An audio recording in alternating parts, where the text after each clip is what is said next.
അസ്സലാമു അലൈക്കും വറഹ്മത്തുള്ളാ. ഇന്ന് വലൈക്കും ഏറ്റവും അസ്സലാം വറഹ്മത്തുള്ളാഹി. മനോഹരമായ ഒരു ദിവസം.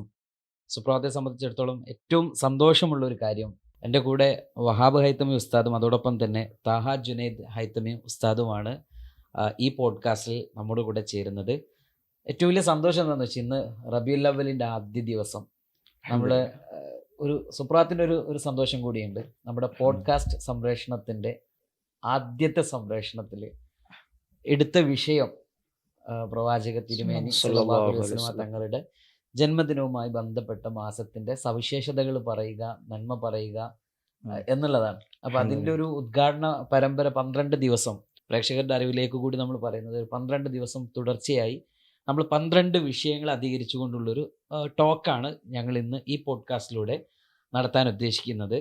നമുക്കൊത്തിരി ചർച്ചകൾക്ക് ആവശ്യമായിട്ടുള്ള ടോപ്പിക്കുകൾ നമ്മളുണ്ട്. പക്ഷെ നമ്മുടെ ഒന്നാമത്തെ ഈ ഒരു എപ്പിസോഡിൽ നബിദിനത്തിൻ്റെ പ്രാമാണിക പിൻബലം എന്നത് സംബന്ധിച്ചുള്ളൊരു ചർച്ചയാണ്. അപ്പം ഞാനിവിടെ ഈ പോഡ്കാസ്റ്റിന് ഞങ്ങൾ റൂം അന്വേഷിച്ച് നിൽക്കുന്ന സമയത്ത് ഇവിടുത്തെ ലൈബ്രറി, ഉസ്താദിൻ്റെ തന്നെ ഒരു ലൈബ്രറി കണ്ടു. ഹൈത്തമി ഉസ്താദിനെ നമുക്ക് സുപ്രഭാതത്തിന് പ്രത്യേകം പരിചയപ്പെടുത്തേണ്ട ആവശ്യമില്ല. കാരണം റമളാൻ മാസപ്പിറവി, ഈദ് മാസപ്പിറവിയൊക്കെ ആയിട്ട് ബന്ധപ്പെട്ട് നമ്മൾ പലതവണ ഉസ്താദ് നമ്മുടെ അതിഥിയായിട്ട് വന്ന ആളാണ്. ഉസ്താദിൻ്റെ ലൈബ്രറിയിൽ ഒത്തിരി പുസ്തകങ്ങൾ എന്നെ അത്ഭുതപ്പെടുത്തിയിട്ടുണ്ട്. അവിടെയാണ് ഇന്ന് നമ്മുടെ ഈ പോഡ്കാസ്റ്റ് ആദ്യമായിട്ട് ആരംഭിക്കുക. അതും ഒരു അറിവിൻ്റെ വിസ്ഫോടന വാതായനത്തിൻ്റെ ഒരു കേന്ദ്രത്തിലായി എന്നുള്ളത് ഒരു സന്തോഷമുള്ള കാര്യം. ഉസ്താദ്, നമ്മൾ ഈ സബ്ജക്റ്റിലേക്ക് വരികയാണ്. നബിദിനത്തിൻ്റെ പ്രാമാണിക പിൻബലമാണല്ലോ. ബേസിക്കലി നമ്മൾ ഈ ഒരു സബ്ജക്റ്റ് എന്താണെന്ന് ചോദിച്ചാൽ, നമ്മൾ എങ്ങനെ പ്രവാചകൻ, പ്രത്യേകിച്ച് ഈ ഒരു മാസം, ഇതിനെ എതിർക്കുന്ന ആളുകളുണ്ട്, അനുകൂലിക്കുന്ന ആളുകളുണ്ട്, സ്നേഹിക്കുന്ന ആളുകളുണ്ട്. ഇതെങ്ങനെയാണ്? അസ്സലാമു അലൈക്കും വറഹ്മത്തുള്ളാഹി. അൽഹംദുലില്ലാഹി വസ്സലാത്തു വസ്സലാമു അലാ റസൂലില്ലാഹി വഅലാ ആലിഹി വസഹ്ബിഹിൽ ഫായിസീന ബിലില്ലാഹി അമ്മാ ബഅദ്. ആദ്യമായി സുപ്രഭാതത്തിൻ്റെ ഈ സംവിധാനത്തിൻ്റെ തുടക്കം നബി സല്ലല്ലാഹു അലൈഹി വസല്ലമ തങ്ങളുടെ ജന്മം കൊണ്ട് അനുഗ്രഹീതമായ റബീഉൽ അവ്വൽ മാസത്തിൻ്റെ തുടക്കത്തിൽ ആ വിഷയത്തെക്കുറിച്ച് തന്നെ ആയി എന്നതിലുള്ള സന്തോഷം നമ്മൾ പങ്കുവെക്കുകയാണ്. അല്ലാഹു തആല ലോകത്ത് തിന്മയുടെയും അരാജകത്വത്തിൻ്റെയും എല്ലാം വ്യാപകമായി നടക്കുന്ന കാലഘട്ടത്തിൽ ഒരു വലിയ വെളിച്ചമാക്കിയ സ്വഹാബിക നുജൂം എന്ന് പറഞ്ഞ് നക്ഷത്രത്തുല്യരാകുന്ന സ്വഹാബാക്കളെ വാർത്തെടുത്ത നബിതങ്ങളുടെ ഭൂജാതനായ ഉദയത്തിൻ്റെ ദിവസം നമ്മുടെ ഈ സംവിധാനവും അതുപോലെ ഒരുപാട് വെളിച്ചങ്ങൾക്ക് കാരണമാകട്ടെ എന്ന് ആദ്യമായി ദുആ ചെയ്യാണ്. അല്ലാഹു തആല ഖൈർ പ്രദാനം നൽകുമാറാവട്ടെ. നബി സല്ലല്ലാഹു അലൈഹി വസല്ലമ തങ്ങളുടെ ജന്മം കൊണ്ട് അനുഗ്രഹീതമായ റബീഉൽ അവ്വൽ മാസത്തിൽ ഒരു മുഅ്മിനായ മനുഷ്യനെ സംബന്ധിച്ചിടത്തോളം യഥാർത്ഥത്തിൽ ഒരുപാട് തെളിവുകളുടെയോ പിൻബലത്തിൻ്റെയോ ആവശ്യമില്ലാതെ ചെറിയൊരു ബുദ്ധി കൊണ്ട് ആലോചിച്ചാൽ തന്നെ അവനതിൽ സന്തോഷിക്കുകയും സന്തോഷം പ്രകടിപ്പിക്കുകയും ചെയ്യും. പ്രത്യേകിച്ച് നമ്മളെ ഈ കാലഘട്ടത്തിൽ ഒരു കുഞ്ഞു ജനിച്ചാൽ ആ കുഞ്ഞ് നമ്മൾ ജനിച്ച ദിവസം എന്ന് കേൾക്കുമ്പോൾ, അല്ലെങ്കിൽ നമ്മളെ കുഞ്ഞു ജനിച്ച ദിവസം നമ്മൾ സന്തോഷിക്കുന്ന ഒരു കാലഘട്ടമാണ്. ഈ കാലഘട്ടത്തിൽ ലോകത്തിന് മുഴുവൻ വെളിച്ചമായ, ലോകം തന്നെ സൃഷ്ടിക്കുവാൻ കാരണഭൂതരായ റസൂലുള്ളാഹി സ്വല്ലല്ലാഹു അലൈഹി വസല്ലം തങ്ങളുടെ ജന്മം അത് മുഅ്മിനീങ്ങളെ സംബന്ധിച്ചിടത്തോളം സന്തോഷമാണ് എന്നതിന് ഒരു നഖലിയായതോ മറ്റോ തെളിവിൻ്റെയോ ആവശ്യം ഇല്ല എന്നതാണ് സത്യം. ഏതായാലും നബിദിനം കൊണ്ട് ഉദ്ദേശിക്കുന്നത് എന്താണ് എന്നാണ് ഒന്നാമത്തെ നമ്മളെ ചർച്ചയുടെ ഭാഗമായി പറഞ്ഞിട്ടുള്ളത്. നബിദിനം എന്ന് പറഞ്ഞത് കൊണ്ട് ഉദ്ദേശിക്കുന്നത് റസൂലുള്ള ജനിച്ച മാസത്തിൽ ഒന്ന് സന്തോഷം പ്രകടിപ്പിക്കുക എന്ന് തന്നെ മർമ്മപ്രധാനമായ വിഷയം. രണ്ടാമത്, ആ സന്തോഷത്തിൻ്റെ ഭാഗമായി നബി സല്ലല്ലാഹു അലൈഹി വസല്ലം തങ്ങളുടെ ചരിത്രങ്ങൾ പറയുക, അവിടുത്തെ അപദാനങ്ങൾ പറയുക, അവിടുത്തെ പേരിൽ പാവപ്പെട്ടവർക്കും അതുപോലെ സമൂഹത്തിനുമൊക്കെ സന്തോഷമായ ഭക്ഷണം നൽകുക, ബർക്കത്തിന് ഭക്ഷണം നൽകുക, അത് സന്തോഷം പൊതുസമൂഹത്തിൽ പ്രചരിപ്പിക്കുന്ന ഇസ്ലാമിൻ്റെ ഒരു ചിഹ്നം എന്ന നിലക്ക് റാലികളോ മറ്റു പരിപാടികളൊക്കെ നടത്തി പരസ്യപ്പെടുത്തുക. അങ്ങനെ നബിതങ്ങളുടെ ഈ സന്ദേശത്തെ സമൂഹത്തിൽ എത്തിക്കുക. അതുപോലെ നബിതങ്ങൾ പഠിപ്പിച്ച ഒരുപാട് സുന്നത്തുകൾ, പാവങ്ങളെ സംരക്ഷിക്കൽ, അവരെ ശുശ്രൂഷിക്കൽ, സമൂഹത്തിൽ ഐക്യമുണ്ടാക്കൽ, ഇങ്ങനെ തുടങ്ങിയുള്ള നബിതങ്ങൾ നൽകിയ ഒരുപാട് സന്ദേശങ്ങൾ, മെസ്സേജുകൾ അത് സമൂഹത്തിന് കൈമാറുക. ഇതൊക്കെയാണ് റബീഉൽ അവ്വലിനോടനുബന്ധിച്ചുകൊണ്ട് നടത്തപ്പെടുന്ന പരിപാടികൾ. നമുക്കറിയാം, അതുതന്നെയാണ് അതുകൊണ്ട് ഉദ്ദേശിക്കപ്പെടുന്നത്. പക്ഷേ ഇതിൽ വിരുദ്ധമായിട്ടുള്ള പല ചർച്ചകളും, ഇതൊന്നും ഒരു ശരിയല്ല എന്ന് പറയുന്ന ഒരു ചർച്ച ഇപ്പോൾ നടന്നുകൊണ്ടിരിക്കുന്നുണ്ടല്ലോ. സാമൂഹികമായിട്ട് തന്നെ ആലോചിച്ചാൽ, നമ്മളിതിൻ്റെ ആത്മീയ വശം മാറ്റി വെച്ചിട്ട് സാമൂഹികമായിട്ട് മാത്രം ഈ വിഷയത്തെക്കുറിച്ച് എടുക്കുകയാണെങ്കിൽ തന്നെ വളരെ പോസിറ്റീവായൊരു സന്ദേശമാണ് സമൂഹത്തിന് നൽകുന്നത്.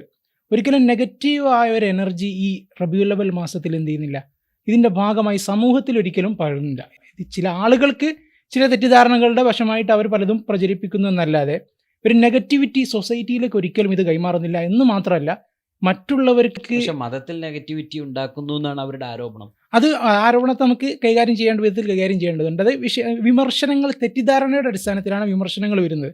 പക്ഷെ ഇവിടെ നമ്മൾ ഇപ്പോൾ നമ്മുടെ ഇപ്പോൾ ഉള്ളൊരു സാമൂഹികാവസ്ഥ, ഒരു ഇസ്ലാമോഫോബിക് ആയിട്ടുള്ള ഒരു സൊസൈറ്റി അല്ലെങ്കിൽ ഒരു സോഷ്യൽ അറ്റ്മോസ്ഫിയർ ഇങ്ങനെ ക്രിയേറ്റ് ചെയ്ത് വരുന്നിടത്ത് ആരാണ് നബി, എന്തായിരുന്നു പ്രവാചക സല്ലല്ലാഹു അലൈഹി വസല്ലം തങ്ങളുടെ ദൗത്യം, സന്ദേശങ്ങൾ, ജീവിതം, ഇത് പഠിപ്പിക്കാൻ ഏറ്റവും അനുയോജ്യമായ ഒരു മാസം റബീഉൽ അവ്വൽ തന്നെയല്ലേ. ഇപ്പം നമ്മളിപ്പോൾ സ്വാതന്ത്ര്യ ദിനം ആഘോഷിച്ചു, ആഗസ്റ്റിലാണ് നമ്മൾ സ്വാതന്ത്ര്യ ദിനം ആഘോഷിക്കുന്നത്. അപ്പോൾ ആഗസ്റ്റ് 15 മുമ്പ് നമ്മൾ സ്വതന്ത്രരാണ് 947 ശേഷം. പക്ഷേ ഏറ്റവും കൂടുതൽ സ്വാതന്ത്ര്യത്തിന്റെ ഓർമ്മകൾ വരുന്നത്, അതിന്റെ സ്മരണകൾ പുതുക്കുന്നത്, ആ നേതാക്കന്മാരെ നമ്മൾ അനുസ്മരിക്കുന്നത് പരിപാടി ഇവന്റിനോടനുബന്ധിച്ച് നമുക്ക് സ്വാഭാവികമായിട്ടും അത് മാനുഷികമായ ഒരു വികാരമാണത്. സ്വാഭാവികമായിട്ട് ഒരു സ്ഥലവുമായി ബന്ധപ്പെട്ട ഒരു ഓർമ്മയുണ്ടെങ്കിൽ വീണ്ടും ആ സ്ഥലത്തെത്തുമ്പോൾ സ്വാഭാവികമായിട്ടും അത്രയും ദിവസം ഇല്ലെങ്കിൽ പോലും ആ സ്ഥലത്തെത്തുമ്പോൾ ആ ഒരു ഓർമ്മ നമ്മളിലേക്ക് വരുന്നുണ്ട്. അതുപോലെ തന്നെയെന്നല്ല, അതിനേക്കാൾ ഉപരിയാണ് ഒരു മുസ്ലിമിനെ സംബന്ധിച്ചിടത്തോളം നബി സല്ലല്ലാഹു അലൈഹി വസല്ലം തങ്ങളുമായി ബന്ധപ്പെട്ട എല്ലാ കാര്യങ്ങളും, നബിദിനമാവട്ടെ, മക്കയാവട്ടെ, മദീനയാവട്ടെ, ആ ഓർമ്മകൾ അതുപോലെ അങ്ങനെയാണ്. നമ്മളിങ്ങനെ പറയുമ്പോൾ പോലും നമ്മൾ ഓപ്പണായിട്ടൊന്നും നമുക്ക് പറയാം, ഞങ്ങൾ ഹൈഡ് ചെയ്ത് പറയേണ്ട ആവശ്യമൊന്നുമില്ല. ഇപ്പം സുന്നികളല്ലാത്ത ആളുകൾ നബിദിനം സംഘടിപ്പിക്കുന്നത് ഷിർക്കാണെന്ന് പറയുന്ന ആളുകളോ, അല്ലെങ്കിൽ അത് ഇസ്ലാമിൽ ഇല്ലാത്തതാണ്, സഹാബത്തിൻ്റെ കാലത്തുണ്ടായിരുന്നോ, പ്രവാചകൻ്റെ കാലത്തുണ്ടായിരുന്നോ, പ്രവാചകനെങ്കിലും സന്ദേശിക്കേണ്ടതായിരുന്നില്ലേ എന്നൊക്കെ ചോദിക്കുന്ന ചില ചോദ്യങ്ങളുണ്ട്. ഈ ഒരു വശങ്ങളൊക്കെ ഇപ്പോൾ ഹൈതമി പറഞ്ഞതുപോലെ തന്നെ ആ ഒരു വശമുണ്ട്, സാമൂഹിക വശം ഉൾക്കൊണ്ടിട്ടാണ് ഈ ആളുകൾ ഈ വിമർശനം നടത്തുന്നത്. ചില സാമൂഹിക പരിവർത്തനം എന്നാണ് ഇസ്ലാമിലെ പരിവർത്തനത്തെക്കുറിച്ചൊക്കെ അവർ പിന്നീട് പരിവർത്തിപ്പിച്ച് പറഞ്ഞത്. അപ്പോൾ അങ്ങനെ ചിന്തിക്കുന്ന ആളുകൾക്ക് എന്തുകൊണ്ട് ഈ പരമായിട്ടുള്ള അല്ലെങ്കിൽ എന്താ പറയുക, ആത്മീയമായിട്ടുള്ള ഈ ഒരു വേർഷൻ എന്തുകൊണ്ട് അവർക്ക് കണ്ടെത്താൻ പറ്റിയില്ല? അവരെ സംബന്ധിച്ചിടത്തോളം ഈ നമ്മൾ സുന്നികളല്ലാതെ വിമർശിക്കുന്ന മുജാഹിദ് ജമാഅത്ത് പോലെയുള്ള കക്ഷികളെ സംബന്ധിച്ചിടത്തോളം അവരുടെ അടിസ്ഥാനം തന്നെ ഒരു ആത്മീയത തകർക്കുക എന്നതിൽ നിന്നാണ് അത് ഉത്ഭവിച്ചു വന്നത്. സ്വാഭാവികമായിട്ടും വലിയൊരു പ്രശ്നം ഉണ്ടാക്കുന്നത് അത് അതാണ് വസ്തുത. ആത്മീയത തകർക്കുക എന്നതാണ് അതിന്റെ അടിസ്ഥാനം. അതിൽ ഏത് വിഷയം എടുത്തു നോക്കിയാലും ഇന്ന ഒരു സൽക്കർമ്മം ചെയ്യണമെന്ന് അവർ പറയുന്നത് നമ്മൾ കാണുന്നില്ല. ഹദ്ദാദ് ചെല്ലണ്ട, റാത്തീബ് വേണ്ട, മൗലിദ് വേണ്ട, ആണ്ട് വേണ്ട, വേണ്ട വേണ്ട എന്ന് മാത്രം പറയാന്നല്ലാതെ വേണമെന്ന് അവർ പറയുന്ന ഒരു സംഭവം നമുക്ക് കാണാൻ സാധിക്കണില്ല. പൊതുവെ അപൂർവമായി 1-2 ഉണ്ടാവാം. പൊതുവെ അവരെല്ലാം വേണ്ട എന്ന് പറയുന്നത്. ആത്മീയമായി ഈ കേരളത്തിലെ എന്നല്ല ലോകത്തിലെ മുസ്ലിങ്ങൾ കണ്ടിരുന്ന ഓരോന്നിനെയും തകർക്കുക എന്നതാണ് അവരുടെ ഒരു പോളിസി. അങ്ങനെയാണ്. അതുകൊണ്ട് സ്വാഭാവികമായിട്ടും അവരുടെ വാദങ്ങളൊക്കെ അങ്ങനെയാണ് കടന്നു വരിക.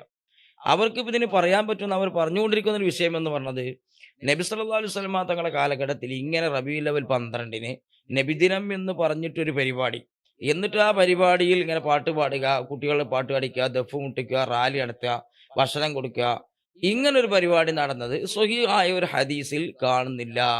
ഇതാണ് ഇപ്പോൾ അവരുടെ ആകെ ഒരു തെളിവ്. ഒന്ന് നമ്മൾ അടിസ്ഥാനപരമായി മനസ്സിലാക്കേണ്ടത്, ഹദീസിൽ കാണുന്നില്ല എന്നത് ഇല്ല എന്നതിന്റെ തെളിവല്ല. യഥാർത്ഥത്തിൽ ഒരു സംഗതി നമ്മൾ കാണുന്നില്ല എന്ന് പറഞ്ഞാൽ നമ്മൾ കണ്ടിട്ടില്ല എന്നല്ലോ, ഇല്ല എന്നാവില്ലല്ലോ. ഇല്ല എന്ന് പറയണമെങ്കിൽ മുഴുവൻ പരിശോധിക്കണം. ഇപ്പൊ ഈ റൂമിന്റെ ഉള്ളിൽ ഒരു സൂചി ഉണ്ട് എന്ന് ഞാൻ പറഞ്ഞാൽ നിങ്ങളിങ്ങനെ നോക്കിയിട്ട് നിങ്ങൾക്ക് കാണില്ല എന്ന് വേണമെങ്കിൽ പറയാം. ഇല്ല എന്ന് പറയണമെങ്കിൽ ഈ റൂം ഫുള്ള് നിങ്ങൾ അരിച്ചു പൊറുക്കിയതിന് ശേഷം ഫുൾ നിങ്ങൾ നോക്കി ഉറപ്പുവരുത്തിയതിന് ശേഷം ഇല്ല എന്ന് പറയാൻ പറ്റും. അപ്പൊ നബി സല്ലല്ലാഹു അലൈഹി വസല്ലം തങ്ങളെ 23 കൊല്ലത്തെ നബിതങ്ങളുടെയും സ്വഹാബത്തിന്റെയും ഒക്കെ ജീവിത ചരിത്രങ്ങൾ മുഴുവനായും സ്വഹീഹായ സനദോടുകൂടി നമ്മുടെ മുന്നിൽ വരച്ച് കാണിക്കുമ്പോൾ മാത്രമേ നമുക്ക് അങ്ങനെ ഒന്നും ഇല്ല എന്ന് പറയാൻ സാധിക്കുള്ളൂ. അല്ലെങ്കിൽ ഇല്ല എന്ന് പറയാൻ പറ്റില്ലല്ലോ. നമ്മൾ കണ്ടിട്ടില്ല എന്നേ പരമാവധി പറയാൻ പറ്റുള്ളൂ. അപ്പൊ ഞാനത് ഉണ്ടോ ഇല്ലേ എന്ന് പറയില്ല. അവരാ പറയുന്ന വാദം പൊതുവെ അടിസ്ഥാനമില്ലാത്തതാണെന്ന് പറയാൻ വേണ്ടി പറഞ്ഞതാണ്. ഇനി ഇങ്ങനെ ഒന്നും ഇല്ല എന്ന് നമ്മൾ ഓരോ വാദത്തിന് വേണ്ടി സമ്മതിക്കാം. അങ്ങനെ ഒന്നും നടത്തിയതായിട്ട് കൃത്യമായ തെളിവില്ല എന്ന് വെക്കുക. എന്നാൽ ഇസ്ലാമിൽ ഇത്തരം കാര്യങ്ങൾ നടത്താൻ പറ്റൂല എന്ന് വേണമല്ലോ ചിന്തിക്കുക. പരിശുദ്ധ ദീനുൽ ഇസ്ലാമിന്റെ കാര്യങ്ങളിൽ 2 ഇനം ഇബാദത്തുകളുണ്ട്. ചില ഇബാദത്തിൽ കൃത്യമായ രൂപവും ഭാവവും ഒക്കെ പഠിപ്പിക്കപ്പെട്ടതുണ്ട്. ഇപ്പൊ ഉദാഹരണത്തിന് നിസ്കാരം, അത് ഇന്ന സമയത്തായിരിക്കണം, ഇത്ര റക്അത്തായിരിക്കണം, അത് ഇന്നത് ചെല്ലണം എന്നൊക്കെ പഠിപ്പിക്കപ്പെട്ടതാണ്. അതേ സമയത്തിൽ നമ്മൾ ദീൻ പഠിപ്പിക്കുന്നു, ഇൽമു പഠിപ്പിക്കുന്നത് ഇന്ന സമയത്താകണമെന്നോ ഇന്ന രൂപത്തിലാകണമെന്നോ ഇത്ര ആവണമെന്നോ പഠിപ്പിക്കപ്പെട്ടിട്ടില്ല. അവ 2 ഇബാദത്താണ്. ഇത് ഇൽമു പഠിപ്പിക്കുക എന്നുള്ള ഏറ്റവും വലിയ ഇബാദത്താണ്. പക്ഷേ അതിന്റെ രൂപവും ഭാവവും പഠിപ്പിക്കപ്പെടാത്തത് കൊണ്ട് ഓരോ നാട്ടിലെയും സാഹചര്യത്തിലും സന്ദർഭത്തിനും അനുസരിച്ചുകൊണ്ട് അതിങ്ങനെ മാറിക്കൊണ്ടേയിരിക്കുന്നു. ഇപ്പൊ വിമർശിക്കുന്ന ആളുകൾ തന്നെ പറയണത് ഞങ്ങളാണ് ഇവിടെ ചോക്കും ഡെസ്കും അതുപോലെ തന്നെ ബോർഡും ഒക്കെ ആരംഭിച്ചതെന്നാണ്. അപ്പൊ ഇൽമു പഠിപ്പിക്കുക എന്നതിന്റെ ഒരു പുതിയ സംവിധാനം ആരംഭിച്ചതിന്റെ പിതൃത്വം അവരെ അവകാശപ്പെടുക. അത് അന്ന് പ്രവാചകന്റെ കാലത്ത് ഉണ്ടോ ഇല്ല, എന്ന് ചോദിച്ചാൽ അത് ഇല്ല. ചിന്തിക്കില്ല. ചോക്കും പുതിയൊരു ബോർഡും ശൈലി ഇല്ല. അവരുണ്ടാക്കി. അതുപോലെ ഇവിടെ നടന്നുകൊണ്ടിരിക്കുന്ന ദീൻ പ്രബോധനം ചെയ്യാൻ നബി സല്ലല്ലാഹു അലൈഹി വസല്ലം തങ്ങളുടെ കാലഘട്ടത്തിൽ വാർഷിക സമ്മേളനങ്ങൾ നടന്നിട്ടില്ല. നബി തങ്ങളുടെ കാലഘട്ടത്തിൽ KNM, ISM, പ്രായം ചെന്നവർക്ക് ഒരു സംഘടന, വിദ്യാർത്ഥികൾക്ക് സംഘടന, വനിതകൾക്ക് സംഘടന ഒന്നുമില്ലല്ലോ. അന്നത്തെ കാലഘട്ടത്തിൽ ഇതൊക്കെ ഉണ്ടാക്കാലോ.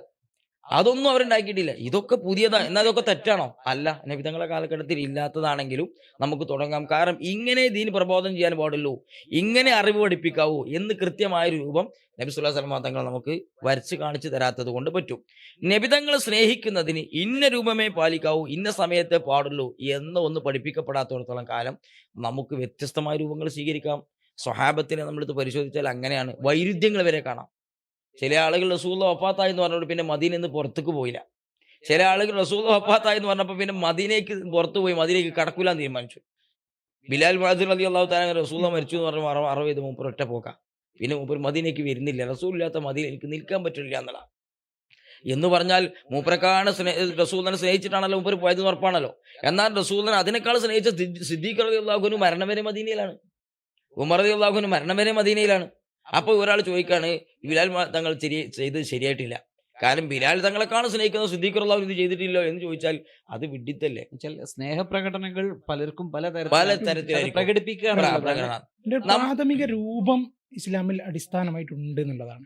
നമ്മൾ ചെയ്യുന്ന നന്മകളുടെ ഒക്കെ രൂപങ്ങൾ, അതായത് ഇതിന്റെ പുതിയ ആവിഷ്കാരങ്ങൾ വ്യത്യസ്തമാണെങ്കിലും ഇതിന്റെ ഒരു പ്രാഥമികമായ അടിസ്ഥാനം വിശുദ്ധ ദീനിൽ സ്ഥിരപ്പെട്ട കാര്യമാണ്. ആ അടിസ്ഥാനം മനസ്സിലാക്കുന്നിടത്ത് പറ്റിയ പിഴവുകളാണ് ഇത്തരം ആൾക്കാരെ ഇത്തരം പിഴച്ചവാദങ്ങളിലേക്ക് കൊണ്ടുപോകുന്നതാണ് ഞാൻ മനസ്സിലാക്കുന്നത്. അതെ അതെ. അപ്പൊ അത് നമുക്ക് ഇൻഷാ അല്ലാഹ് അടുത്തൊരു ഇതിൽ നമ്മളെ ബിദ്അത്തുമായി ബന്ധപ്പെട്ട വിഷയങ്ങൾ കൃത്യമായിട്ട് പറയാം അല്ലേ. അതെ. എന്നാലും നമുക്ക് ഇതിൽ തന്നെ നമുക്ക് പറയാം. ഉദാഹരണത്തിന് ഖുൽ ബി ഫളില്ലാഹി വബി റഹ്മതിഹി ഫബിദാലിക ഫൽയഫ്റഹു ഹുവ ഖൈറും മിമ്മാ യജ്മഊൻ. പരിശുദ്ധ ഖുർആൻ ആയത്താണ്. അള്ളാഹുവിന്റെ ഫضل കൊണ്ട് ഖുൽ നബി അങ്ങ് പറയുക, ബി ഫളില്ലാ അള്ളാഹുവിന്റെ ഫضل പറയുക, വബി റഹ്മതിഹി അള്ളാഹുവിന്റെ റഹ്മത്ത് പറയുക, ഫബിദാലിക ഫൽയഫ്റഹു അതുകൊണ്ട് നിങ്ങൾ സന്തോഷിക്കുക. അള്ളാഹിന്റെ റഹ്മത്ത് കൊണ്ട് സന്തോഷിക്കണമെന്ന് ഖുർആന്റെ കൽപ്പനയാണ്. റസൂലുള്ളാഹി സ്വല്ലല്ലാഹു അലൈഹി വസല്ലം തങ്ങൾ റഹ്മത്തുൽ ലിൽ ആലമീൻ ആണെന്ന് ഖുർആൻ തന്നെ പറഞ്ഞു. വമാ അർസൽനാക ഇല്ലാ റഹ്മത്തുൽ ലിൽ ആലമീൻ. അതിനേക്കാൾ വലിയ റഹ്മത്ത് നമുക്കവിടെ കിട്ടാനില്ല. അപ്പൊ അതുകൊണ്ട് സന്തോഷിക്കണമെന്ന് ഖുർആൻ തന്നെ കൽപ്പിച്ചു. ഒരായത്തിൽ റഹ്മത്ത് കൊണ്ട് സന്തോഷിക്കണം, മറ്റൊരായത്തിൽ നബി സല്ലല്ലാഹു അലൈഹി വസല്ലം തങ്ങളാണ് ഏറ്റവും വലിയ റഹ്മത്ത് എന്നും. ഇത് രണ്ടും കൂട്ടി വായിച്ചാൽ ചെറിയൊരു ബുദ്ധിയോട് മനസ്സിലാക്കാവുന്ന കാര്യമില്ല. ഇത് സന്തോഷിക്കേണ്ട കാര്യമാണ്, നബി തങ്ങളെ കൊണ്ട് സന്തോഷിക്കണം എന്നുള്ളത്. അപ്പൊ അതുപോലെയുള്ള ഒരുപാട് അടിസ്ഥാനങ്ങൾ ഈ വിഷയത്തിൽ നമുക്ക് കാണാം. ഈ നിഅമത്തുകൾക്ക് ശുക്ർ ചെയ്യുക എന്നുള്ള ഇത് വരുമല്ലോ. കാരണം മുഅ്മിനീങ്ങൾക്ക് വന്ന ഏറ്റവും വലിയ നിഅമത്ത് റസൂലുള്ളാഹി സ്വല്ലല്ലാഹു അലൈഹി വസല്ലം ആണ്. ഇപ്പൊ ഈ ആശൂറ നോമ്പ് അത് ഇങ്ങനെ സുന്നത്താവാനുള്ള കാരണം തന്നെ മൂസാ നബി അലൈഹി സ്വലാമുമായിട്ട് ബന്ധപ്പെട്ട വിഷയം. അത് നിഅമത്തിന് ശുക്ർ ചെയ്യുക മാത്രമല്ല, വർഷം തോറും ആശൂറ നോമ്പ് ആ ഒരു ദിവസത്തിൽ ഒരു വർഷം മാത്രമല്ല, വർഷം തോറും നബി തങ്ങൾ അത് സുന്നത്താക്കി. നബി തങ്ങൾ മദീനയിലേക്ക് വരുന്ന സമയത്തിൽ അവിടെ എല്ലാവരും നോൽമ്പ് വിൽക്കുന്നു, ജൂതന്മാര്. അപ്പൊ എന്താ നോൽമ്പ് വിൽക്കാൻ കാരണം എന്ന് ചോദിച്ചപ്പോൾ അവർ പറഞ്ഞു, ഫിർഔനിൽ നിന്ന് മൂസാ നബി അലൈഹി സ്വലാത്തു വസ്സലാം രക്ഷപ്പെട്ടത് ഈ ദിവസമാണ്, അതിൽ സന്തോഷം പ്രകടിപ്പിച്ചുകൊണ്ടാണ് ഞങ്ങൾ ഇത് നടത്തുന്നത്. അപ്പൊ നബി തങ്ങൾ പറഞ്ഞു, എന്നാൽ ആ സന്തോഷം പ്രകടിപ്പിക്കാൻ നിങ്ങളെക്കാണ് ഏറ്റവും യോഗ്യൻ ഞങ്ങളാണ് എന്ന് പറഞ്ഞ് അടുത്ത വർഷം മുതൽ ആ സന്തോഷ പ്രകടനം നമ്മൾ തുടങ്ങാണ്. പിന്നെ വർഷാവർഷം ആണ്ടുകളിലായിട്ട് ഈ സന്തോഷം. മാത്രമല്ല അവരോട് എതിരാകാന്നുള്ള ഉദ്ദേശത്തിലാണല്ലോ 9ാമത്തെ നോമ്പ് കൂടി സുന്നത്താവുന്നത്. താസുആന്റെ നോമ്പ് സുന്നത്തല്ലേ. ലൈൻ ബഖൈതു ഇലാൽ ഖാബിൽ ഇലാ ഖാബിൽ അസുമന്ന താസിയ. അടുത്ത വർഷം ജീവിക്കുകയാണെങ്കിൽ ഞാൻ 9 കൂടി നോൽക്കും. അത് അവരോട് എതിരാക്കണം. എന്നാൽ മൂസാ നബി അലൈഹി സ്വലാത്തു വസ്സലാമിന്റെ സന്തോഷത്തിൽ നമുക്ക് പങ്കെടുക്കണം. ഇവരിപ്പോ പറഞ്ഞുകൊണ്ടിരിക്കുന്നത് അവരുടെ എതിരാകാൻ വേണ്ടി ഈ സന്തോഷം ഒഴിവാക്കുകയാണ്. റസൂലുള്ള ചെയ്തത് ഒന്നും കൂടി കൂട്ടി കൊടുക്കുകയാണ്. അവർ മറ്റു മതസ്ഥർ ചെയ്യുന്ന ചില സംഗതികൾ ഉണ്ടാവുമല്ലോ, അതിനോട് എതിരാകാൻ വേണ്ടി എന്തെങ്കിലും കുറച്ചുകൂടി കൂട്ടി കൊടുത്താൽ എതിരാവുമല്ലോ. ഉള്ളത് ഒഴിവാക്കിയാൽ മാത്രമല്ല എതിരാവുക. അങ്ങനെയാണ് നബി സല്ലല്ലാഹു അലൈഹി വസല്ലം തങ്ങൾ എതിരാവലുണ്ട് കൊണ്ടുവരുന്നത്. നമുക്ക് ഈ ടോപ്പിക്കുമായിട്ട് ബന്ധപ്പെട്ട് എനിക്ക് ഒരു 3 ഈ വിഷയം ഇവർ അംഗീകരിച്ചതാണ് മുൻകാലങ്ങളിൽ. അതായത് ഇങ്ങനെ സന്തോഷിക്കുന്ന വിഷയങ്ങൾ അത് നമുക്ക് ഒരു അവരുടെ പുസ്തകങ്ങൾ വായിച്ചുകൊണ്ട് തന്നെ ഇൻഷാ അല്ലാഹ് നമുക്ക് ഒന്ന് ടോപ്പിക്ക് പറയാം. ആ വിഷയത്തിൽ അവർ മുൻകാലങ്ങളിൽ നബിദിനം കഴിച്ചതും നബിദിനത്തിന്റെ മഹത്വം പറയുന്നത് വായിച്ചുകൊണ്ട്, അവർ പുസ്തകം വായിച്ചുകൊണ്ട് തന്നെ നമുക്ക് ഫുള്ളായിട്ടൊന്ന് ചെയ്യാന്നാണ്. ചൂടുമാറ്റങ്ങൾ പുതിയ കാലത്തിലേക്ക് ഇതൊക്കെ ഒരു അപരിഷ്കൃതമാണ് എന്ന ഒരു തോന്നൽ ആ വിമർശിക്കുന്ന ആളുകൾക്ക് ഉണ്ടായി എന്നാണ് നമ്മൾ മനസ്സിലാക്കേണ്ടത്. നബിദിനം ആചരിക്കുക എന്ന് പറയുന്നത് അതൊരു പോരായ്മയായിട്ട് അവർക്ക് തോന്നുന്ന പോലെ അങ്ങനെയാണ്. അവർക്ക് അങ്ങനെ തോന്നുന്നുണ്ടെങ്കിൽ അവർക്ക് ബുദ്ധിക്ക് എന്തോ പ്രശ്നമുണ്ടെന്നാണ്. കാരണം ഇന്ന് സമൂഹം മൊത്തത്തിൽ എല്ലാ അനുസ്മരിക്കപ്പെടുന്ന ദിവസങ്ങളിലും എല്ലാവരും അനുസ്മരിച്ചുകൊണ്ടിരിക്കുകയല്ലേ, കൂടുതൽ കൂടിക്കൊണ്ടിരിക്കുകയാണ്. വിപുലമായിക്കൊണ്ടിരിക്കുന്നു. നമ്മളിപ്പോ ഇനി ഡേറ്റ് ഉണ്ടാവാത്ത കോലത്തിലാണ് ഇന്ത്യ രാജ്യത്തൊക്കെ ഓരോ ഡേറ്റിനും ഓരോ ആളുകളെ ഓരോ വിശേഷ ദിവസങ്ങൾ. വിശേഷ ദിവസങ്ങൾ ആഘോഷിച്ചുകൊണ്ടിരിക്കുകയാണ്. പിന്നെ ഇത് പുതിയ കാലത്ത് മോശമാണെന്ന് എങ്ങനെ പറയാം? ലോകത്ത് ഏറ്റവും അനുസ്മരിക്കപ്പെടുന്ന ഒരു വ്യക്തിയെ ഒന്നാമതായിട്ട് പറയപ്പെടുന്നല്ലേ പുതിയ കാലത്ത് കിട്ടുക. ഏറ്റവും സിമ്പിൾ ആയിട്ടുള്ള ഒരു 3 ഉത്തരങ്ങളാണ് എനിക്ക് വേണ്ടത്. ഒന്നാമത്തെ ചോദ്യം ഇതാണ് ഉസ്താദെ, നബിദിനത്തിന്റെ പ്രാമാണിക പിൻബലം എന്താണ്? ഉസ്താദ് നേരത്തെ അത് പറഞ്ഞു, പക്ഷെ എങ്കിൽ പോലും ഒന്നുകൂടി ഒന്ന് അത് ഏറ്റവും ചുരുങ്ങിയിട്ട് നമുക്ക് എങ്ങനെ പറയാൻ പറ്റും? നബിദിനത്തിന്റെ പ്രാമാണിക പിൻബലം എന്ന് പറഞ്ഞാൽ നമ്മൾ നേരത്തെ പറഞ്ഞതുപോലെ സന്തോഷിക്കണമെന്ന് ഖുർആൻ പറഞ്ഞു. ബുദ്ധിപരമായി ചിന്തിച്ചാൽ നമുക്കത് മനസ്സിലാക്കാം. സ്വഹാബത്ത് അങ്ങനെ തന്നെയാണ് മനസ്സിലാക്കിയിട്ടുള്ളത്. ആ ഒരു സ്വാഭാവികമായ അവസ്ഥയിൽ നിന്നാണ് നബിദിനം നമ്മൾ ആഘോഷിക്കുന്നത്. സ്വഹാബത്തിനെ സംബന്ധിച്ചിടത്തോളം അവർ അങ്ങനെ ഒരു പ്രത്യേക ഡേറ്റ് തിരഞ്ഞെടുത്തിട്ടില്ലെങ്കിൽ തന്നെ അവരെ സംബന്ധിച്ചിടത്തോളം അവരുടെ ജീവിതം മുഴുവൻ നബിതങ്ങളാണ്. അപ്പൊ ചരിത്രത്തിൽ കാണാൻ സിദ്ദീഖുൽ അക്ബർ റളിയല്ലാഹു അൻഹുവിനോട് നബി സല്ലല്ലാഹു അലൈഹി വസല്ലം തങ്ങൾ ചോദിക്കുന്നത്, സിദ്ദീഖേ, നിനക്ക് ഈ ദുനിയാവിൽ ഏറ്റവും ഇഷ്ടമുള്ള എന്താണ്? ഈ ദുനിയാവിൽ ഏറ്റവും ഇഷ്ടമുള്ള എന്താണ് റളിയല്ലാഹു അൻഹു? അപ്പൊ സിദ്ദീഖ് റളിയല്ലാഹു അൻഹുവിന്റെ മറുപടി എന്താണ്? സിദ്ദീഖ് റളിയല്ലാഹു അൻഹു മറുപടി പറയുന്നത്, അൻ നളുറു ഇലാ വജ്ഹിക യാ റസൂലല്ലാഹ്, നബി അങ്ങയുടെ മുഖത്തേക്ക് ഇങ്ങനെ നോക്കിയിരിക്കാനാണ് എനിക്ക് ഏറ്റവും സന്തോഷമുള്ളത്. വൽ ഹുദൂറു ഫീ മജ്ലിസിക യാ റസൂലല്ലാഹ്, നബി ഞങ്ങളെ സദസ്സിൽ ഇങ്ങനെ ഇരിക്കാനാണ് എനിക്ക് ഏറ്റവും സന്തോഷമുള്ളത്. ജമ്മുൽ മാലിൽ ലിംഫാക്കി അലൈക യാ റസൂലല്ലാഹ്, നിങ്ങൾക്ക് വേണ്ടി ചെലവഴിക്കാൻ സമ്പത്തിന് ദുനിയാവിൽ മുഴുവൻ റസൂലുള്ള മൂപ്പർക്ക്. സിദ്ദീഖ് റളിയല്ലാഹുവിനോട് ഏറ്റവും വലിയ ഈമാനിലാണ്. അപ്പൊ അവരെ സംബന്ധിച്ചിടത്തോളം ഒരു ദിവസമോ ഒരു മാസമോ തെരഞ്ഞെടുത്ത് ഇതിനു വേണ്ടി പ്രത്യേകമായിട്ട് ഒരുങ്ങിയിരിക്കേണ്ട വിഷയമില്ല. അവർക്ക് എന്നും റസൂലുള്ളാഹിന്റെ മദീഹ. റബീഉൽ 12 നബിതങ്ങൾ ജനിച്ചതിന് സന്തോഷമായിട്ട് നമ്മൾ റബീഉൽ ഒരു മാസമോ 12 തിരഞ്ഞെടുക്കുന്നു. സിദ്ദീഖ് റളിയല്ലാഹു തിരഞ്ഞെടുക്കുന്നത് ഒരു വർഷം മുഴുവനാണ്. അപ്പൊ മൂപ്പർക്ക് ഒഴിവുള്ള ദിവസമില്ല. എല്ലാ ദിവസവും മൂപ്പര് തിരഞ്ഞെടുത്ത റസൂലുള്ളാഹിന് വേറെ ഒരു സ്വയലയില്ല. നമ്മൾ പല സ്വയലുകളിലാകുമ്പോൾ നമ്മുടെ സലാത്തുകളും മൗലിദുകളും ഒക്കെ നമുക്ക് കുറവാണ്. അപ്പൊ ഈ ഒരു മാസത്തിൽ ചില ആളുകൾ കൂടുതലായിട്ട് ചെല്ലും, ചിലർ 12 മാത്രം പ്രത്യേകം കൂടുതൽ ചെല്ലും, ചിലർ 12 ദിവസം നടത്തും. ഈ സന്തോഷ പ്രകടനങ്ങൾ അവർ നടത്തിയത് ജീവിതം മുഴുവനായിരുന്നു. നമ്മളതൊരു മാസത്തിലേക്ക് ചുരുക്കി എന്നുള്ളതാണ്. ഇനി ചിലപ്പോൾ അത് ചിലർ 12 ദിവസത്തിലേക്ക് ചുരുക്കും, ചിലർ 12ലേക്ക് ചുരുക്കുന്നു. ഏതായാലും 12 പോലും ഇത് ചിന്തിക്കാത്തവനെ സംബന്ധിച്ചിടത്തോളം അവൻ ഈമാൻ എന്തോ തകരാറുള്ള ആളുകൾക്ക് മാത്രമേ സാധിക്കൂ എന്ന് മുജാഹിദ് പുസ്തകത്തിൽ തന്നെ കാണാം. ഹദീസ് അടിസ്ഥാനമാക്കിയ തെളിവുകൾ ഉണ്ടോ എന്നുള്ളതാണ് അത് നമ്മൾ നേരത്തെ ഉദ്ധരിച്ചു. അതായത് ഒന്ന് ഖുൽ ബി ഫദ്ലില്ലാഹി വബി റഹ്മതിഹി ഫബിദാലിക ഫല്യഫ്റഹു, ഒരു സംഭവം നമ്മൾ ഉദ്ധരിച്ചു. രണ്ടാമത് നമ്മൾ നേരത്തെ തന്നെ ഹദീസ് ഉദ്ധരിച്ചു. ഹദീസ് നമ്മൾ പറഞ്ഞല്ലോ, പിന്നെ ഉസ്താദ് നേരത്തെ പറഞ്ഞല്ലോ, മൂസാ നബി അലൈഹി സ്വലാത്തു വസ്സലാമിന്റെ സംഭവം നബി സല്ലല്ലാഹു അലൈഹി വസല്ലം തങ്ങൾ വന്നപ്പോൾ നബി സല്ലല്ലാഹു അലൈഹി വസല്ലം തങ്ങൾ ആഘോഷിക്കുന്നു. അതിന് കാരണം പറഞ്ഞത് എന്താണ്? അതിന് കാരണം പറഞ്ഞത് ഇദ്ദേഹം രക്ഷപ്പെട്ടു, മൂസാ നബി രക്ഷപ്പെട്ടു എന്നാണ്, അതിൽ സന്തോഷിക്കുന്നു എന്നാണ്. ഇനി നമ്മൾ തിങ്കളാഴ്ച നോമ്പ് നിൽക്കുന്നു, അതിനെക്കുറിച്ച് സ്വഹിയ ഹദീസിൽ വന്ന എന്താണ്? ഫീഹി ഉലിത്തു, അന്ന് എന്നെ പ്രസവിക്കപ്പെട്ടു എന്നാണ്. തിങ്കളാഴ്ച നോമ്പെടുക്കാൻ ഒരു കാരണം അന്ന് നബി തങ്ങൾ പ്രസവിക്കപ്പെട്ടതിന് സന്തോഷമാണ്. അപ്പൊ എല്ലാ മാസത്തിൽ റബീഉൽ 12 കടന്നു വരുന്നത് പോലെ ആഴ്ചയിൽ ആ ദിവസം കടന്നു വരുന്നു, തിങ്കളാഴ്ച കടന്നു വരാണ്. ആ ആഴ്ചയിൽ അന്ന് നമുക്ക് നോമ്പെടുക്കൽ സുന്നത്തായുള്ള കാരണം എന്താണ്? അപ്പൊ ഇവർ പറയും, ഇതിൽ നോമ്പാണല്ലോ പറഞ്ഞത്, നിങ്ങൾ ഭക്ഷണം കൊടുക്കുകയാണല്ലോ എന്നല്ല. അത് ഒരു സംശയമാണല്ലോ. ഇത് രണ്ടും ഇപ്പൊ നോമ്പാണല്ലോ പറഞ്ഞത്, നിങ്ങൾ ഭക്ഷണം കൊടുക്കുകയാണല്ലോ എന്നല്ല. അവിടെയാണ് നമ്മൾ നേരത്തെ പറഞ്ഞത് എന്ത്? നോമ്പ് നിസ്കാരം പോലെയുള്ളത് കൃത്യമായ സമയങ്ങൾ, സ്ഥലങ്ങൾ, രൂപങ്ങളും ഒക്കെ നിർണ്ണയിക്കപ്പെട്ടിട്ടുണ്ട്. നമുക്ക് സ്വന്തമായിട്ട് പുതിയൊന്നും തുടങ്ങാനോ അല്ലെങ്കിൽ അത് ഒഴിവാക്കാനോ പറ്റില്ല. അതേ സമയത്തിൽ ഈ പറയുന്ന ഭക്ഷണം കൊടുക്കലിന് സമയമില്ല, മധുഹ് പറയൽ സമയമില്ല, സ്ഥലമില്ല, രൂപമില്ല, അതേ നമുക്ക് തുടങ്ങാൻ പറ്റുള്ളൂ. അതുകൊണ്ട് തന്നെയാണ് നമ്മൾ ഇത്തരം കാര്യങ്ങൾ നമുക്ക് ഏത് രൂപത്തിലും ആക്കാം. നോമ്പ് നമുക്കായിട്ടൊന്നും പുതിയ തുടങ്ങാൻ പറ്റാത്തത് കൊണ്ടാണ് നോമ്പ് നിൽക്കാത്തത്. പക്ഷെ ഇതിനൊക്കെ പറഞ്ഞത് സന്തോഷ പ്രകടനം എന്നാണ്. സന്തോഷ പ്രകടനം എന്നാണ് നമ്മൾ നടത്തിക്കൊണ്ടിരിക്കുന്നത്. അത് വ്യത്യസ്തമാണ്. ഇപ്പൊ ഒരു ഭാര്യ നമ്മൾ സ്നേഹിക്കണം, നമ്മോട് റസൂല പഠിപ്പിച്ചു. പക്ഷെ സ്നേഹിക്കണമെന്ന് പഠിപ്പിച്ചാൽ എന്താണ് ഭാര്യയ്ക്ക് കൊടുക്കേണ്ടതെന്ന് റസൂൽ ആയിഷ ബീവിക്ക് എന്താ കൊടുത്ത് നോക്കിയിട്ടല്ല നമ്മൾ കൊടുക്കണേ, പിന്നെ വ്യത്യസ്തമായിരിക്കും. ഈ സഹാബത്തിന്റെ കാലത്ത് ഇങ്ങനെ ഒരു നബിദിനാഘോഷം ഉണ്ടോ എന്നുള്ളതാണ്. സ്വഹാബത്തിന്റെ കാലത്ത് ഇപ്പൊ നബിദിനാഘോഷം എന്താണ് നബിദിനത്തിന് നടക്കുന്നത് നമ്മൾ ആലോചിക്കണം. നബിദിനത്തിന് ഏറ്റവും കൂടുതൽ നടക്കുന്നത് എന്താ? പ്രവാചക തിരുമേനി സല്ലല്ലാഹു അലൈഹി വസല്ലം പ്രകീർത്തനങ്ങൾ. നബിതങ്ങളുടെ പ്രകീർത്തനങ്ങൾ ആലപിക്കാൻ വേണ്ടി മാത്രം മദീന പള്ളിയിൽ ഒരു മിമ്പർ ഹസ്സാൻ ബിൻ സാബിത്ത് റളിയല്ലാഹു അൻഹുവിനെ നബിതങ്ങൾ സ്ഥാപിച്ചു കൊടുത്തുന്ന പള്ളിന്റെ ഉള്ളിൽ നബിതങ്ങളുടെ മദ്ഹ് പാടാൻ വേണ്ടിയിട്ട് നബിതങ്ങൾ അതിനു വേണ്ടി നബിതങ്ങളുടെ ഉത്തരീയം ഹസ്സാൻ ബിൻ സാബിത്ത് റളിയല്ലാഹു അൻഹുവിനെ അണിയിച്ചു കൊടുത്തു എന്നാണ്. ഒരു സമ്മാനം, പാട്ടുപാടിയതിനുള്ള സമ്മാനമായിട്ട് അണിയിച്ചു കൊടുത്തു. ഈ കർമ്മങ്ങൾ തന്നെയാണ് എന്ത് ചെയ്യുന്നത്? നബിദിനത്തിൽ നടക്കുന്നത്. നബിദിനത്തിന്റെ അന്നത്തെ ദിവസം പ്രകീർത്തനങ്ങൾ, അതേപോലെ തന്നെ പിന്നെ ഈ സമ്മാനം കുട്ടികൾക്ക്, മദ്രസ കുട്ടികളൊക്കെ ആകുമ്പോൾ പരിപാടികൾ, അതിനുള്ള സമ്മാനം, ഇതൊക്കെ എന്തിനാണ്? നബിതങ്ങളെ പ്രകീർത്തിച്ചതിനുള്ള സന്തോഷം പ്രകടിപ്പിച്ചുകൊണ്ട് തന്നെയാണ്. അപ്പൊ നേരത്തെ ഉസ്താദ് പറഞ്ഞ പോലെ സ്വഹാബത്തിന് എന്നും നബിദിനമാണ്. ഉം. ഒരു ദിവസം അവർക്ക് നബിദിനം അല്ലാത്തതില്ല, എന്നും നബിദിനം. നബിദിനം എന്ന് പറഞ്ഞാൽ നബിതങ്ങളുടെ ഓർമ്മയിൽ ഓർമ്മകൾ. ലയിച്ച് ജീവിക്കുകയാണ് അവര്. നമ്മളെ സംബന്ധിച്ചിടത്തോളം അങ്ങനെയല്ല. നമുക്കിപ്പോ ഈ ഒരു മാസം വരുമ്പോഴാണ് എന്ത് ചെയ്യുന്നത്, കൂടുതൽ അത് വരുന്നത്. അതല്ല, നമ്മളും സ്വഹാബത്തിനെ പോലെ തന്നെ അവരെ ഇത്തിബാഴ് ചെയ്യാനാണ് നമ്മളോട് എന്താ കൽപ്പിക്കപ്പെട്ടത്. അപ്പൊ നമ്മൾ എന്ത് ചെയ്യണം, ആ ഒരു രൂപത്തിലേക്ക് നമ്മുടെ മനസ്സ് പരിവർത്തിതമാണെങ്കിൽ ആദ്യം ഈ ഒരു മാസത്തിലെങ്കിലും പാകപ്പെട്ട് പിന്നെ എങ്ങനെ സ്റ്റെപ്പ് ബൈ സ്റ്റെപ്പ് പിന്നെ ആയിട്ടാണല്ലോ. അതിൽ റാലികൾ നടന്നുകൊണ്ടിരിക്കുന്നു. അത് ഇസ്ലാമിന്റെ തുടക്കത്തിൽ ഉണ്ടായിട്ടുണ്ട്. ഇസ്ലാമിന്റെ രഹസ്യമായി നടന്ന ഇസ്ലാമിന് ഉമർ ഇബ്നു ഖത്താബ് റളിയല്ലാഹു അൻഹു ഇസ്ലാമിലേക്ക് വന്നപ്പം പരസ്യമായി ഉമർ റളിയല്ലാഹു അൻഹുവിന്റെയും ഹംസ റളിയല്ലാഹു അൻഹുവിന്റെ നേതൃത്വത്തിൽ റാലി നടത്തിയിട്ടുണ്ട്. അപ്പോൾ റാലി ഇസ്ലാമിൽ ഉള്ളതാണ്. ഈ നബിദിനത്തിലല്ല റാലി ഉള്ളതാണ്. അപ്പോൾ റാലി നമുക്ക് സന്തോഷത്തിന് വേണ്ടി ഉപയോഗിക്കാൻ പറ്റിയൊരു സംഭവമാണ്. പിന്നെ ഇങ്ങനത്തെ കാര്യങ്ങളാണ്. പിന്നെ മദ്ഹ് പറയുക, ഖുർആൻ എടുത്ത് പഠിച്ചു നോക്കിയാൽ ഖുർആന്റെ ബഹുഭൂരിഭാഗവും നബിമാരുടെ ചരിത്രങ്ങളാണ്. ഈ ചരിത്രം പറയാനാണ് ഖുർആനിൽ ഭൂരിഭാഗം ഉള്ളത്. നിസ്കാരത്തിന്റെ സർത്ത് പറഞ്ഞതുപോലെ കൃത്യമായി നോക്കിയ ഖുർആനിൽ കിട്ടണില്ല. 5 വക്ത് നിസ്കാരം എന്ന് പോലും വ്യക്തമായിട്ട് അതിൽ പറയാത്തതുകൊണ്ടാണ് ഷേഖനൂർ ഇത് 3 വക്താന്നൊക്കെ പറയാൻ അവസരം ഉണ്ടായത്. അതേ സമയത്തിൽ ഓരോ നബിമാരുടെ ചരിത്രങ്ങൾ, നബി സല്ലല്ലാഹു അലൈഹി വസല്ലം തങ്ങളെ കല്യാണം കഴിച്ചത്, നബിതങ്ങളെ അങ്ങോട്ട് പോയത് ഇങ്ങോട്ട് പോയത്, നബിതങ്ങളെ ചരിത്രം വ്യാപകമായിട്ട് നമുക്ക് പറയാൻ സമയമില്ലാത്തതുകൊണ്ട് മണിക്കൂറുകൾ പറയേണ്ടതാണ്. ഖുർആൻ നബിതങ്ങൾ എങ്ങനെ സംസാരിക്കണം, നബിതങ്ങൾ ഭാര്യമാരും എങ്ങനെ സംസാരിക്കണം, ഇതൊക്കെ ഖുർആൻ പറയണേ. ഈ 5 വക്ത് നിസ്കാരവും നബി സല്ലല്ലാഹു അലൈഹി വസല്ലം തങ്ങളെ കുറിച്ചും പറഞ്ഞു നോക്കി കഴിഞ്ഞാൽ നിസ്കാരത്തിന്റെ പറഞ്ഞതിനേക്കാൾ 100 ഇരട്ടി നബിതങ്ങളെ കുറിച്ച് ഖുർആന്റെ ചരിത്രങ്ങൾ പറയാണ്. അങ്ങനെയാണ് ഖുർആൻ പോണത്. പിന്നെ സ്വഹാബത്തിന്റെ നബിദിനാണ് നമ്മൾ പറഞ്ഞു. ഉദാഹരണത്തിന് സഫ്വാൻ റളിയല്ലാഹുവിന്റെ ചരിത്രം കാണാം. മൂപ്പര് ശരീരമൊക്കെ മെലിഞ്ഞ് ഒരുക്കെ വന്നപ്പോൾ നബി സല്ലല്ലാഹു അലൈഹി വസല്ലം തങ്ങൾ ചോദിച്ചു, എന്താ സഫ്വാന് വല്ല രോഗമുണ്ടോ? അപ്പൊ സഫ്വാൻ റളിയല്ലാഹു പറയണേ, രോഗമില്ല റസൂൽ, എനിക്ക് രോഗമൊന്നുമില്ല, എനിക്കൊരു പ്രശ്നമുണ്ട്. എന്താണ്? ഇവിടുന്ന് ഞാൻ എപ്പോഴും നിങ്ങളെ കണ്ടുകൊണ്ടിരിക്കുകയാണ്. അഥവാ അപ്രത്യക്ഷമായി പിന്നെ വന്ന് നിങ്ങളെ കൂടെ ഇരിക്കാം.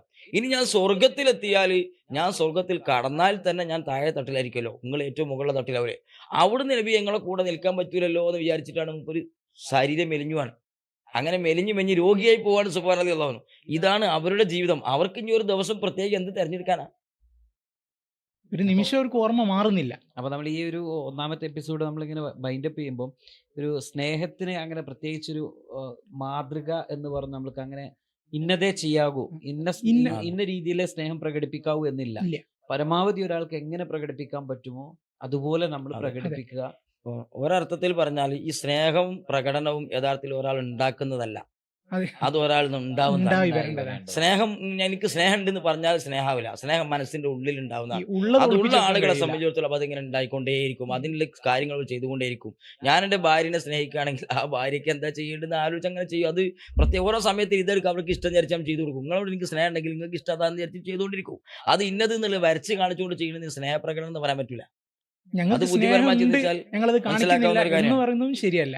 പിന്നെ മറ്റൊരു വിഷയം, വഹാബികളെ സംബന്ധിച്ചിടത്തോളം അവർക്ക് റസൂലിന് സ്നേഹം ഇല്ല എന്ന് മനസ്സിലാക്കണമെങ്കിൽ ഈ റബീഉൽ അവ്വൽ മാസം വരുന്നതിന്റെ മാസങ്ങൾക്ക് മുമ്പേ അവരിരുന്നിട്ട് റസൂലുള്ളാഹിക്ക് പ്രത്യേകത ഇല്ല, റസൂലിന്റെ ജന്മദിനം ആഘോഷിക്കാതിരിക്കാൻ എന്തൊക്കെ തെളിവുണ്ട് എന്നാണ് അവർ പഠിച്ചുകൊണ്ടിരിക്കണേ. ഇതെങ്ങനെ ഒരു മനുഷ്യൻ സത്യത്തിൽ നിങ്ങൾ ഉപ്പാനെ മദ്ഹ് പറയാനും മദ്ഹ് പറയാതിരിക്കാൻ രണ്ടവസ്ഥ ഉണ്ട്. സങ്കല്പിക്കാം, ഉപ്പാനെ മദ്ഹ് പറയും ചെയ്യാൻ പറയാൻ രണ്ടവസ്ഥകളുണ്ട്. അപ്പം മദ്ഹ് പറയാനായിരിക്കുമല്ലോ വല്ല തെളിവുണ്ടോ നിങ്ങൾ ആദ്യം ചിന്തിക്കാം. അതില്ലെങ്കിലാണല്ലോ നിങ്ങൾ മദ്ഹ് പറയാത്തൊരവസ്ഥയിലേക്ക് ചിന്തിക്കാം. ഇവരിപ്പോ അതല്ല, എങ്ങനെ ഇത് ഇല്ലാന്ന് പറയാൻ പറ്റുന്ന തെളിവ് ആലോചിച്ചുകൊണ്ടിരിക്കണത്. അപ്പൊ സ്വാഭാവികമായിട്ടും അവർക്ക് റസൂലിനോട് സ്നേഹമില്ല. അതെ, ആ മസ്തിഷ്കം കയറും. അതാണ് നമ്മൾ എന്ത് പറഞ്ഞാലും അവർ തലയിൽ കയറും. ഏതായാലും നമ്മൾ ഈ ഒന്നാമത്തെ എപ്പിസോഡ് നമുക്ക് ഇവിടെ ബൈൻഡപ്പ് ചെയ്യുമ്പോൾ നമുക്ക് ഏറ്റവും ചുരുക്കി നമ്മൾ എങ്ങനെയാണോ ഇത് പറയാൻ കഴിയുക അത് ആ തരത്തിലാണ് നമ്മൾ ഇത് പറയുന്നത്. നമുക്ക് രണ്ടാമത്തെ ദിനം റബീഉൽ അവ്വൽ 2 നമുക്ക് ബിദ്അത്തുമായി ബന്ധപ്പെട്ട ചർച്ചകൾ, ഇതിന്റെ കണ്ടിന്യൂറ്റി തന്നെയാണ് പ്രേക്ഷകർ ഞങ്ങളോടൊപ്പം തുടരുക. ഈ എപ്പിസോഡ് ഇവിടെ പൂർണ്ണമാകുന്നു. എല്ലാവർക്കും നന്ദി.